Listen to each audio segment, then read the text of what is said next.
Breaking news, Kejaksaan Agung tetapkan suami Sandra Dewi, Harvey Moise tersangka kasus korupsi timah. Kejaksaan Agung menetapkan suami artis Sandra Dewi, Harvey Moise, HM, sebagai tersangka dalam kasus dugaan korupsi tata niaga komoditas timah wilayah izin usaha pertambangan IUP PT Timah pada Rabu tanggal 27 Maret tahun 2024. Penetapan Harvey Moise yang merupakan pemegang saham PT Refined Bangkatin RBT ini sebagai tersangka dilakukan setelah memperoleh alat bukti yang cukup.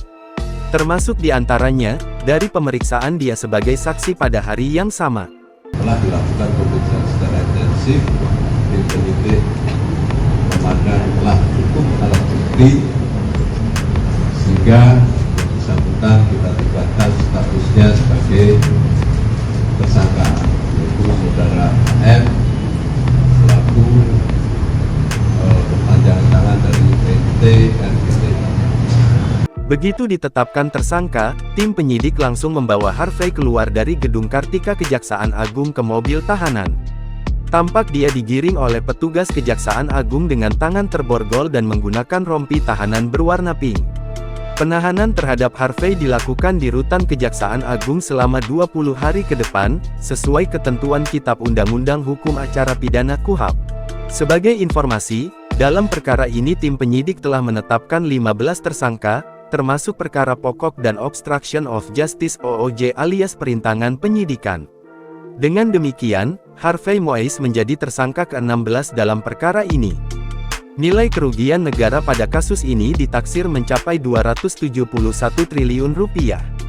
Bahkan menurut Direktur Penyidikan pada Jampitsus Kejaksaan Agung, nilai 271 triliun rupiah itu akan terus bertambah.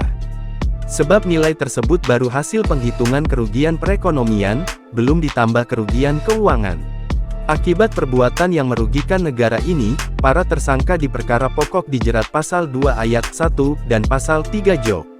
Pasal 18 Undang-Undang RI Nomor 31 Tahun 1999 sebagaimana diubah dan ditambah dengan Undang-Undang Nomor 20 Tahun 2001 Jo. Undang-Undang RI Nomor 31 Tahun 1999 tentang perubahan atas Undang-Undang RI Nomor 31 Tahun 1999 tentang pemberantasan tindak pidana korupsi Jo.